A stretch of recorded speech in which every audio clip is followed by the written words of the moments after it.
En 1943, le ministère américain de l'Agriculture payait les femmes au foyer pour mettre en conserve leurs propres légumes. Les jardins de la Victoire étaient patriotiques. L'abattage à domicile était un acte de bon voisinage. Une grand-mère qui ne savait pas fondre son propre saindoux était considérée comme paresseuse. Aujourd'hui, faire la moitié des choses que vos grands-parents faisaient dans leur ferme pourrait vous valoir une amende fédérale. Mais voici le plus surprenant. Le numéro 18 de cette liste a été enseigné dans les clubs 4H à travers l'Amérique jusqu'en 1986, et il fonctionne toujours mieux que tout ce que la FDA approuve aujourd'hui. Et le numéro 4, l'USDA sait qu'il a sauvé plus de vies pendant la dépression que n'importe quel programme gouvernemental, mais ils l'ont quand même réprimé. Ce n'étaient pas de vieilles traditions excentriques. C'étaient des compétences de survie que les entreprises agricoles et les assemblées législatives des États ont systématiquement criminalisées. Décomptons les 25 compétences agricoles que nos grands-parents maîtrisaient et que l'Amérique a rendues illégales. Top 25. Vendre les œufs du poulailler. Votre grand-mère sortait au poulailler chaque matin, ramassait une douzaine d'œufs bruns encore chauds des poules, les essuyait avec un chiffon sec et les empilait dans une boîte en carton sur le porche. Une pancarte écrite à la main indiquant œufs 35 cents était tout le marketing dont elle avait besoin. Les voisins s'arrêtaient en rentrant de la ville. Pas de réfrigération, pas de lavage, pas de tampon de l'inspecteur de l'État. Juste des œufs frais de poule nommés Bertha et Clémentine. Aujourd'hui, dans 29 États, vendre des œufs non lavés et non calibrés sur son porche à un inconnu est un délit. Le Michigan exige une licence d'établissement de restauration. Le Minnesota exige l'estampillage du lot sur chaque coquille. La Californie vous infligera une amende allant jusqu'à 1 000 $ par douzaine pour des ventes sans licence. L'USDA insiste pour que les œufs soient lavés dans une installation aseptisée, ce qui enlève en réalité la cuticule naturelle qui les gardait sains sur son comptoir pendant 3 semaines, sans se gâter. Votre grand-mère ne connaissait pas l'existence de cette cuticule. Elle savait juste que les œufs étaient bons. Top 24. L'abattage d'un porc à domicile avec les voisins. En novembre, lorsque les premières fortes gelées tuaient les mouches, les fermes de l'Iowa, de l'Ohio et du Kentucky se transformaient en fêtes d'abattage. Votre grand-père, 2 oncles et un cousin arrivaient à l'aube avec des couteaux aiguisés et des fûts d'échaudage. Un porc de 250 livres, élevé avec des restes de table et du maïs concassé pour environ 8 $ par an, fournissait assez de viande pour nourrir une famille jusqu'au printemps. Les jambons étaient suspendus dans le fumoir. La viande de flan devenait du bacon. Même le saindoux finissait dans des boîtes de café. Ce que les voisins n'utilisaient pas, ils l'échangeaient contre un boisseau de pommes. Cette pratique est désormais illégale dans tous les États pour la vente commerciale ou le troc. La loi fédérale exige des installations inspectées par l'USDA pour toute viande qui change de main. La Virginie et la Pennsylvanie autorisent toujours l'abattage personnel pour votre propre table, mais au moment où vous passez un paquet de l'autre côté de la limite de votre propriété, vous commettez un délit fédéral passible d'une amende de 10 000 $ et d'1 an de prison. Top 23.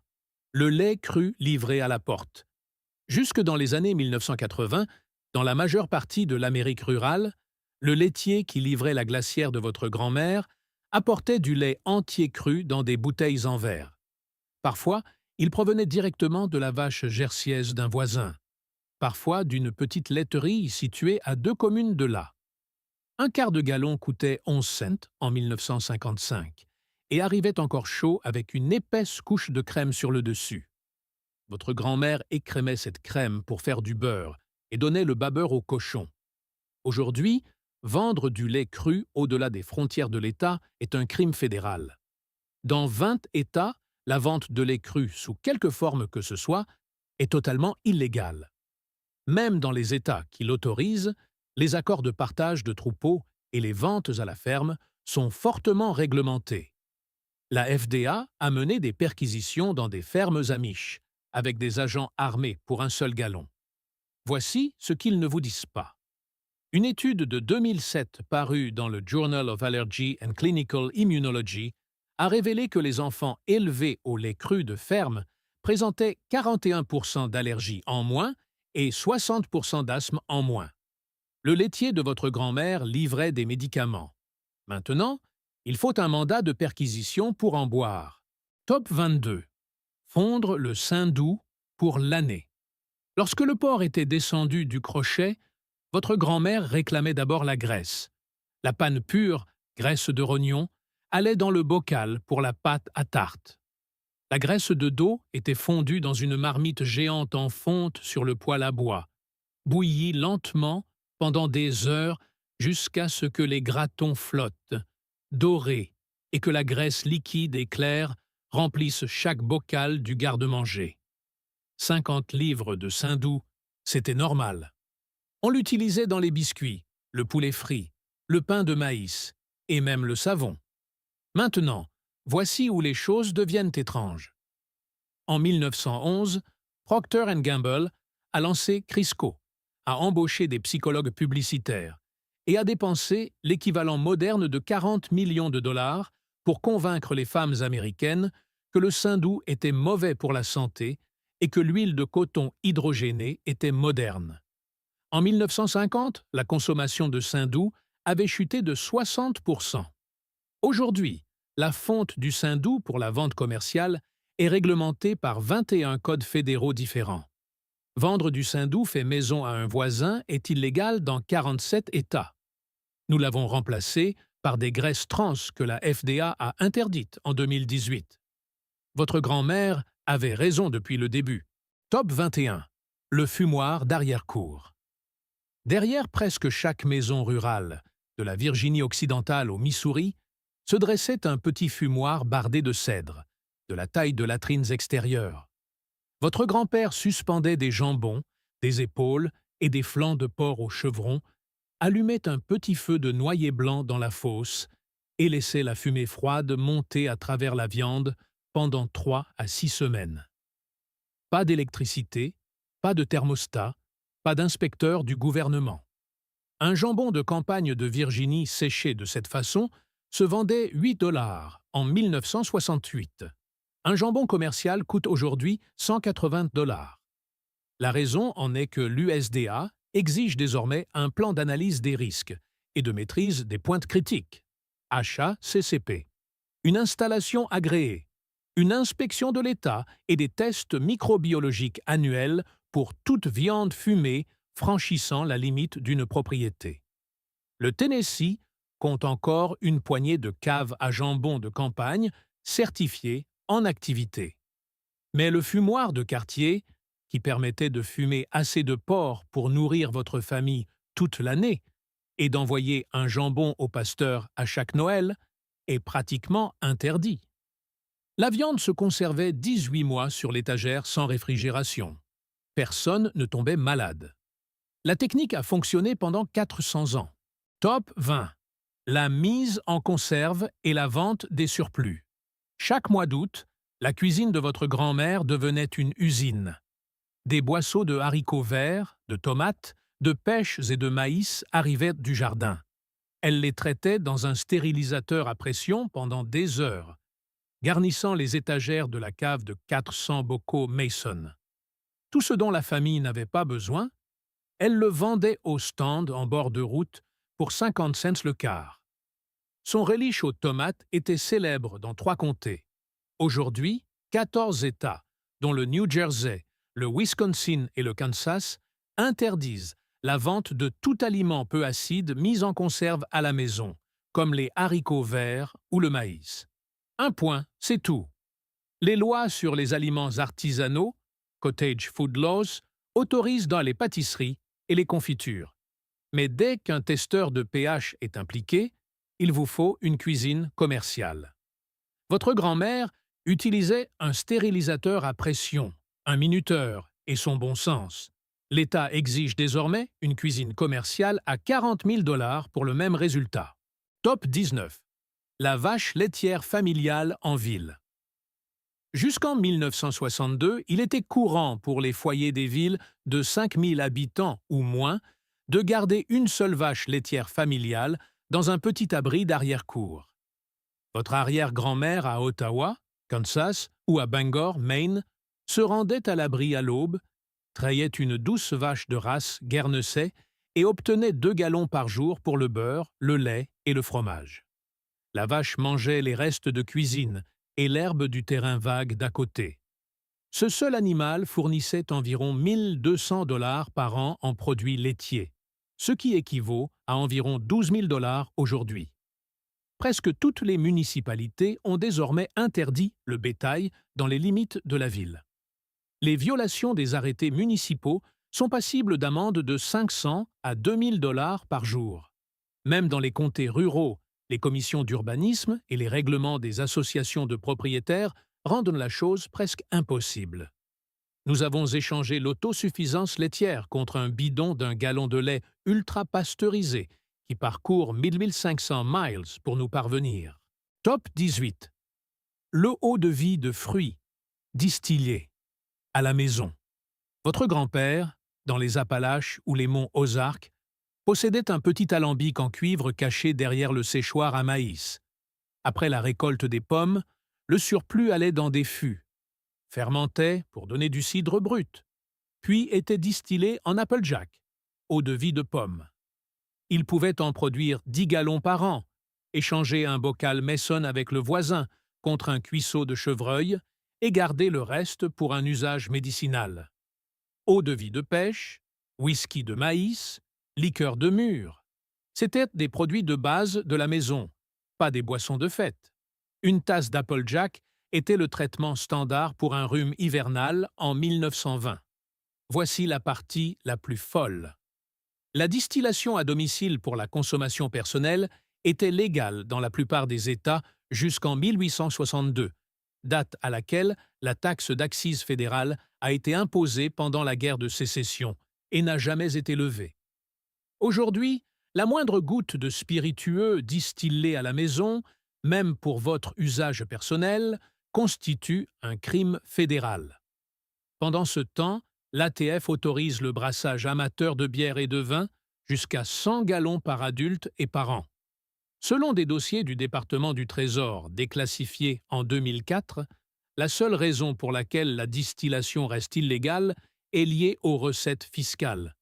Il n'a jamais été question de sécurité. Top 17. La récupération de l'eau de pluie du toit de la grange. En 1920, votre grand-mère dans l'ouest du Colorado, de l'Utah ou du Nevada installait une descente de gouttière depuis le toit de la grange jusqu'à une citerne de 500 gallons. Cette eau irriguait le potager, abreuvait les poules et remplissait le bac à laver le lundi. Rien ne pouvait être plus naturel.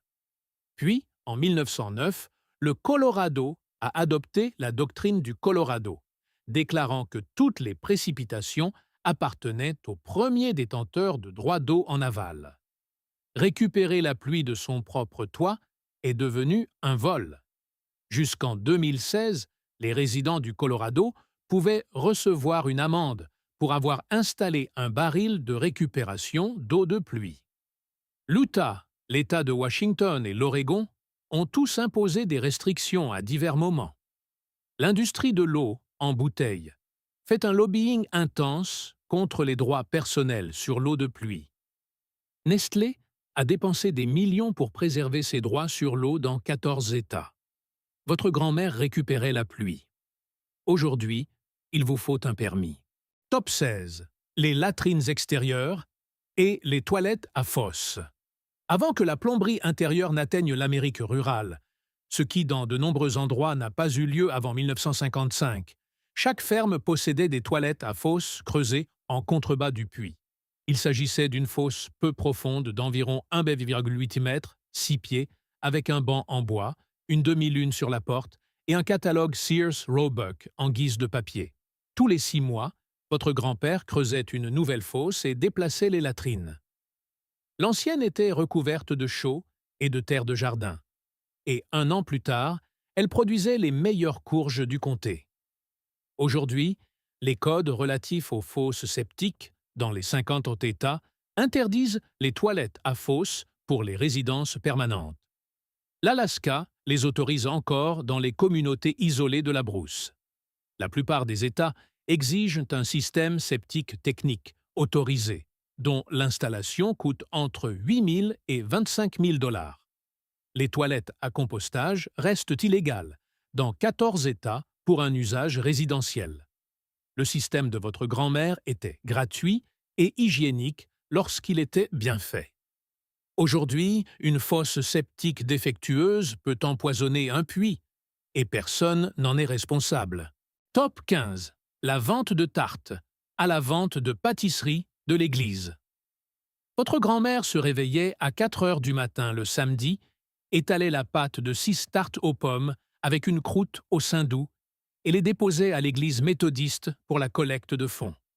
25 cents la part, 2 $ la tarte entière. L'église récoltait des fonds pour les missions et personne n'y trouvait à redire. En 2011, la FDA a mis à jour son interprétation de la loi sur la modernisation de la sécurité alimentaire, Food Safety Modernization Act, et soudain, de nombreux États ont exigé que les pâtissiers à domicile obtiennent une licence de production artisanale, Cottage Food License. Le Wisconsin était si strict qu'un groupe de grands-mères a poursuivi l'État en justice en 2013. Elles ont gagné, mais seulement après 2 ans de bataille juridique.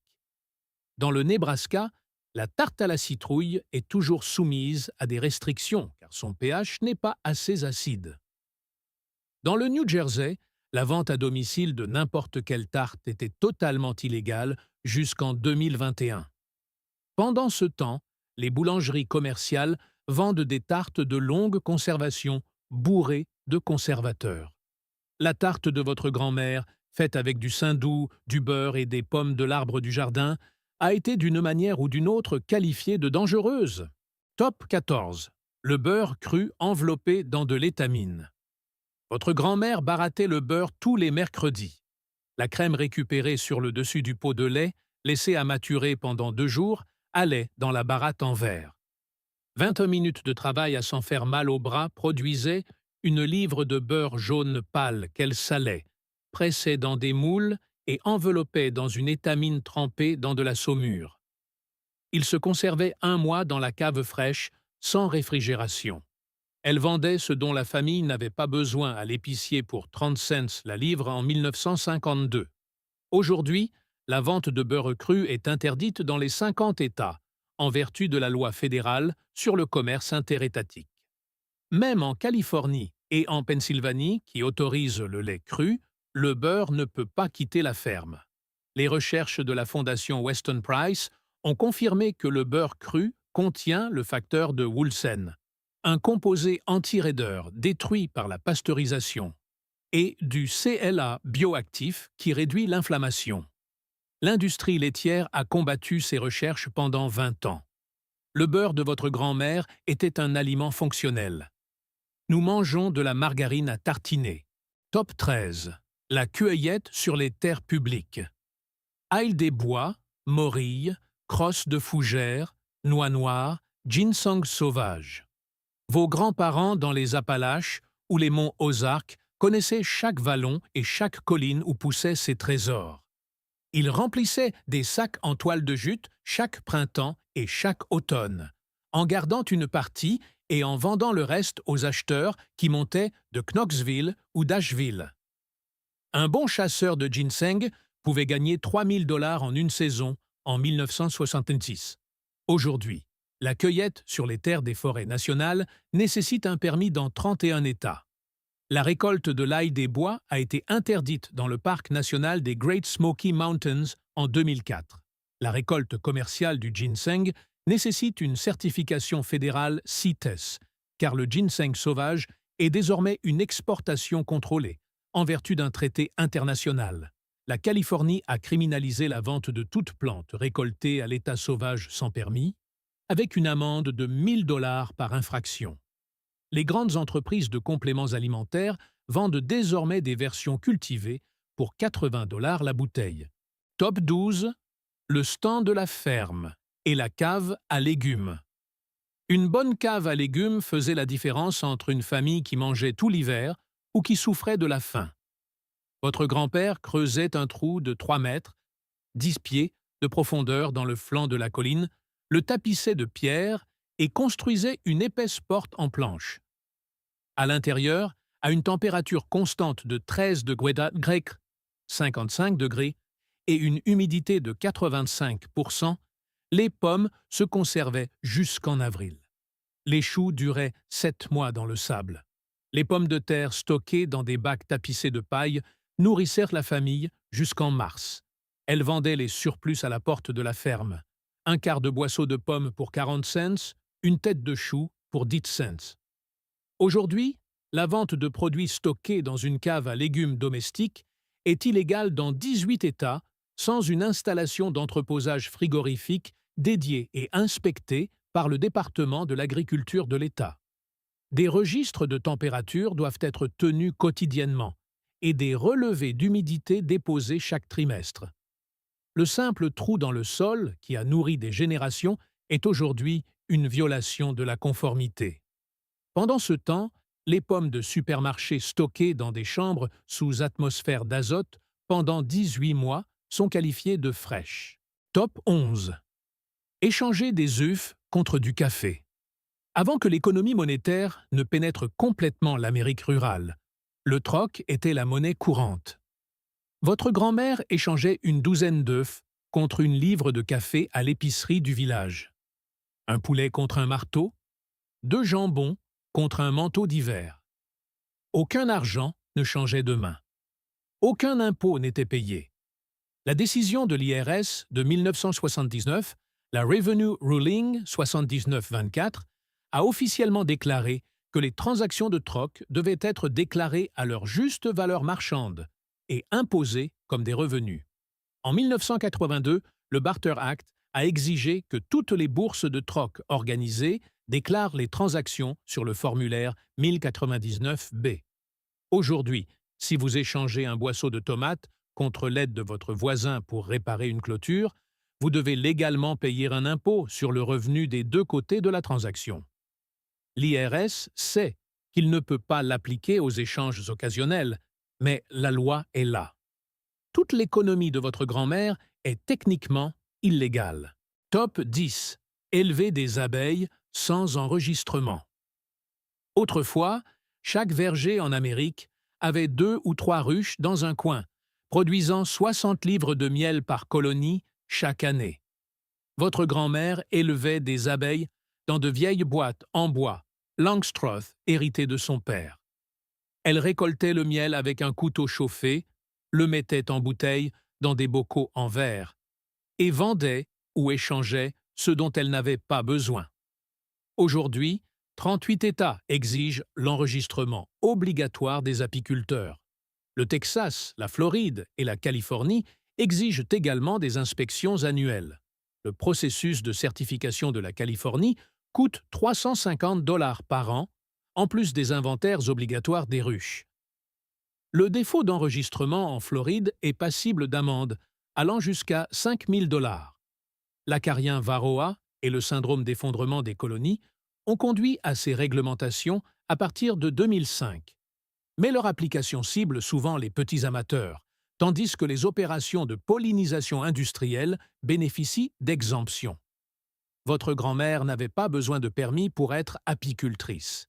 Elle avait juste besoin d'un voile et d'un enfumoir. Top 9. L'abattage de volailles. À domicile pour la vente. L'abattage de poulets dans l'arrière-cour était un rituel du samedi matin dans toute l'Amérique rurale. Votre grand-mère sélectionnait 6 poules qui ne pondaient plus, les abattait d'un coup de hache rapide, les échaudait dans de l'eau bouillante, les plumait à la main et les préparait en moins d'1 heure. 2 allaient au congélateur, 2 à sa sœur, 2 étaient vendus aux voisins pour 3 $ la pièce en 1975. L'USDA autorise toujours la transformation de jusqu'à 8 000 volailles par an en vertu de l'exemption du Poultry Products Inspection Act. Mais 22 États ont imposé des restrictions supplémentaires qui l'interdisent de fait. L'État de New York exige un permis de 525 $ et une installation inspectée pour toute vente. La Californie l'a totalement interdit en 2015, à l'exception des transformateurs mobiles certifiés. Tyson et Perdue ont fait un lobbying intense pour ces restrictions au niveau des États à partir des années 1990. Ils savaient que les petits transformateurs concurrents à la ferme constituaient la plus grande menace pour la consolidation industrielle de la volaille. Le poulet prêt à cuire de votre grand-mère était l'ennemi. Top 8. Le séchage de la viande au grenier. Dans l'air sec et frais d'un grenier de la Nouvelle-Angleterre, le bœuf séché et le porc salé de votre grand-mère se conservaient pendant 2 ans sans réfrigération. Elle salait abondamment la viande, la suspendait à des crochets dans les chevrons et la vérifiait tous les mois. La brise fraîche, transversale et la faible humidité séchaient la viande naturellement. Cette pratique remonte à l'époque coloniale, et des variantes de celle-ci apparaissent dans presque toutes les cultures rurales. Aujourd'hui, l'USDA interdit le séchage de la viande, en dehors d'installations inspectées, si une partie de celle-ci est destinée à être vendue. Les règles s'appliquent même à la viande troquée ou offerte, si le destinataire ne fait pas partie de votre foyer immédiat. La production de viande séchée à domicile est techniquement légale dans les 50 États pour un usage personnel. Mais 4 États, dont l'Illinois et le Massachusetts, restreignent les paramètres de température et de temps de manière à rendre impossible le séchage traditionnel au grenier. La viande séchée commerciale est bourrée de nitrates, de glutamate monosodique et de sucre. Celle de votre grand-mère n'était que de la viande, du sel et du thym. Top 7. Le réfrigérateur de la maison de source. Avant que la réfrigération électrique n'atteigne les foyers ruraux des monts Ozarks et des Appalaches dans les années 1950, vos grands-parents construisaient une maison de source au-dessus du ruisseau froid qui traversait la propriété. À l'intérieur de ce petit bâtiment en pierre, à une température constante de 50 °C, à un indice de baissé, les pots de lait, de beurre et d'œufs se conservaient pendant une semaine entière. L'eau de source s'écoulait continuellement autour des pots, gardant tout au frais. Son fonctionnement ne coûtait rien. Aujourd'hui, construire une structure au-dessus d'une source d'eau naturelle sans un permis du département de la qualité de l'environnement est illégal dans 43 États. Le Clean Water Act, ainsi que les protections des zones humides au niveau des États, considèrent les maisons de source comme des points de contamination potentiels. Même si vous êtes propriétaire du terrain, la source qui se trouve en dessous peut être réglementée. Un permis coûte entre 1 200 $ et 4 000 $ et nécessite des plans d'ingénierie. La maison de source de votre grand-mère fonctionnait grâce à la gravité et à la physique. Maintenant, elle fonctionne grâce à la bureaucratie. Top 6. Savon à la lessive de cendres de bois et de graisse. Rien n'illustre mieux l'autosuffisance que votre grand-mère fabriquant du savon. Elle conservait les cendres de bois de la cheminée tout l'hiver, les filtrait avec de l'eau de pluie pour obtenir une lessive de potasse caustique, puis les mélangeait avec de la graisse de bacon et du suif récupéré sur un feu doux. Le résultat était un savon ambré, pâle, coupé en barres avec un fil de fer, séché sur le porche pendant 1 mois, et utilisé pour tout, de la lessive à la vaisselle, en passant par le bain du samedi soir. Une réserve de savon pour 1 an ne coûtait rien d'autre que du temps. Aujourd'hui, la FDA réglemente le savon fait maison vendu dans le commerce en vertu des lois sur les cosmétiques. Elle exige des tests d'ingrédients, la conformité de l'étiquetage et une fabrication respectant les bonnes pratiques de fabrication. 13 États exigent également une licence commerciale pour toute vente. La version de l'artisan sur Etsy doit se conformer au 21 CFR 700. Le savon de votre grand-mère, qui était fonctionnel, biodégradable et gratuit, nécessite désormais 2 000 $ de frais de conformité initiaux pour être vendu. Top 5. Le gibier sauvage pour la table familiale. La chasse de subsistance, non pas pour le sport, mais pour se nourrir, était le moyen par lequel votre grand-père mettait de la viande sur la table. Un cerf en novembre fournissait 50 livres de venaison. Une douzaine d'écureuils, le samedi matin, faisaient 3 repas de famille. Le lapin de Garenne, la dinde et la gélinotte étaient tous des gibiers autorisés pendant la saison. Ils piégeaient également le rat musqué et le castor pour leur fourrure, vendant les peaux aux enchères de l'État pour un peu d'argent supplémentaire. Aujourd'hui, les exemptions pour la chasse de subsistance n'existent qu'en Alaska et dans certaines parties du Minnesota, pour les membres des tribus. Chaque État exige désormais un permis de chasse, allant de 30 $ à 150 $ par an. La vente de viande de gibier sauvage est illégale, en vertu du Lacey Act de 1900 dans les 50 États. Le commerce de la fourrure est réglementé par la CITES. Votre grand-père nourrissait sa famille et gagnait de l'argent de poche grâce au bois. Maintenant, chaque cerf nécessite des bagues. Chaque piège nécessite un enregistrement. Et vendre un seul cuisseau de lapin à votre voisin est un crime fédéral. Top 4. Les citernes d'eau de pluie dans l'Ouest aride. Votre arrière-grand-mère dans le Wyoming, le Montana, le Nevada ou le Nouveau-Mexique a conçu toute sa maisonnée autour de la récupération de l'eau de pluie. Une citerne sous le porche recueillait les eaux de ruissellement du toit. Un tonneau dans le coin collectait les eaux d'orage. Un bassin en terre près de la grange captait le trop-plein. Elle arrosait le jardin, donnait à boire aux poules et aux cochons, et faisait même la lessive avec l'eau de pluie, car l'eau du puits était précieuse et souvent alcaline. Cette citerne contenait 2000 gallons lors d'une bonne année. Entre 1872 et 1960, 47 États ont adopté des lois sur l'appropriation antérieure de l'eau qui classent l'eau de pluie comme la propriété des détenteurs de droits en aval. Au Colorado, jusqu'en 2016, la collecte de l'eau de pluie était activement poursuivie en justice. Dans l'Utah, les propriétaires pouvaient être condamnés à une amende pour des systèmes de plus de 2500 gallons. L'usine d'embouteillage Nestlé en Floride payait 230 $ par an pour 1 million de gallons par jour. Pendant ce temps, un propriétaire du Colorado risquait 500 $ d'amende pour un tonneau de 55 gallons. Il ne s'agissait pas d'eau. Il s'agissait de savoir à qui appartenait le ciel. Votre arrière-grand-mère le possédait. Vous le louez. Top 3. Les sages femmes traditionnelles et la médecine par les plantes.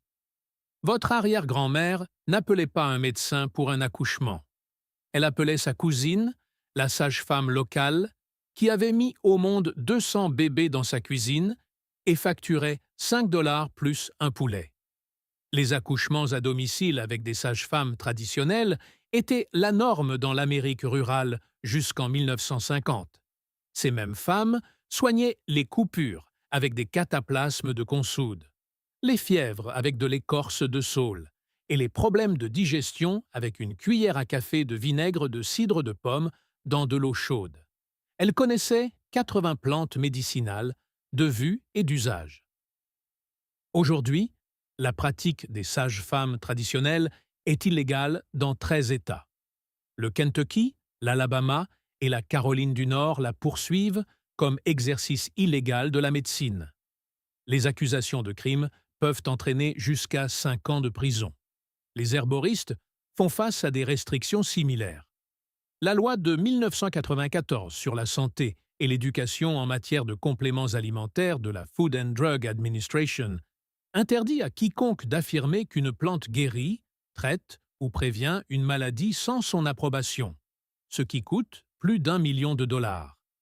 La base de connaissances de votre arrière-grand-mère, construite sur 10 000 ans d'histoire humaine, est devenue illégale du jour au lendemain lorsque le lobbying pharmaceutique a atteint son apogée dans les années 1960.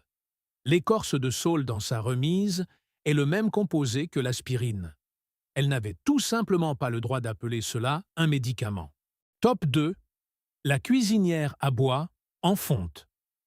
La cuisine de votre grand-mère possédait une imposante cuisinière en fonte avec un four de réchauffage, un réservoir d'eau et 6 couvercles pour différentes températures. Elle brûlait du chêne et du carrier. Elle fendait le bois elle-même depuis la parcelle boisée. Cette seule cuisinière préparait 3 repas par jour, chauffait le rez-de-chaussée, séchait les herbes sur la grille au-dessus et faisait bouillir l'eau pour la lessive. Le coût annuel du combustible équivalait au prix d'une lime à scie. La cuisinière de votre grand-mère a réchauffé 5 générations et elle a coûté à son grand-père 2 semaines de travail de forgeron en échange. Aujourd'hui, dans 19 États, les nouveaux poêles à bois doivent répondre aux normes de certification de l'EPA de 2020. Les poêles non conformes sont interdits dans 38 municipalités, dont Denver, Seattle et toute la région de la baie de San Francisco. Les nouveaux poêles certifiés coûtent 3 500 $ et ils sont équipés de capteurs et de convertisseurs catalytiques. Désormais, un poêle qui accomplit la même chose avec la même efficacité peut faire l'objet d'une amende de 1 000 $ par jour d'utilisation. Top 1. L'abattage communautaire du cochon. C'est celui-ci, le moment où toutes les compétences d'autosuffisance de cette liste se sont réunies en un seul après-midi de novembre. La ferme de votre arrière-grand-père dans l'Iowa, l'Ohio ou le Tennessee accueillait 10 familles le jour de l'abattage. Les hommes saignaient, échaudaient et suspendaient 4 porcs. Les femmes faisaient fondre le sein doux sur 3 feux en plein air. Les enfants récupéraient les restes pour les chiens. À la tombée de la nuit, chaque famille rentrait chez elle avec 60 livres de porc, un jambon à fumer au bois de carrier pour le fumoir et de la chair à saucisse prête à être embossée. Aucun inspecteur présent, aucun tampon de l'USDA, aucune paperasse, juste des voisins transformant l'équivalent d'1 an de viande en 8 heures. Cet événement unique est désormais illégal dans les 50 États pour tout transfert commercial de viande. Le Wholesome Meat Act de 1967, adopté sous la pression de la National Cattlemen's Beef Association, a fait de la vente ou du troc de toute viande non transformée dans une installation inspectée par l'USDA un crime fédéral. La peine peut aller jusqu'à 10 000 $ par infraction et 3 ans de prison. Cette loi a effectivement détruit l'abattage communautaire, car aucune famille ne pouvait se permettre d'avoir une usine dédiée approuvée par l'USDA. C'était la compétence qui a nourri l'Amérique rurale pendant 300 ans. Votre grand-mère la connaissait. Votre arrière-grand-mère la pratiquait. Votre arrière-arrière-grand-mère en dépendait. Et maintenant, c'est l'activité d'autosuffisance la plus illégale en Amérique. Nous avons échangé l'abattage communautaire du cochon contre des côtelettes de porc emballées dans du plastique provenant d'un élevage intensif, KFO, et nous avons appelé cela le progrès. Choisissez l'une de ces compétences, le tonneau d'eau de pluie, les œufs du jardin, la cave à légumes, le savon à la soude. Essayez-la discrètement, comme le faisaient vos grands-parents, sans demander la permission à une agence gouvernementale qui n'existait pas lorsqu'ils l'ont apprise. Ensuite, décidez par vous-même si votre grand-mère était naïve ou si elle était libre d'une manière que nous ne sommes plus.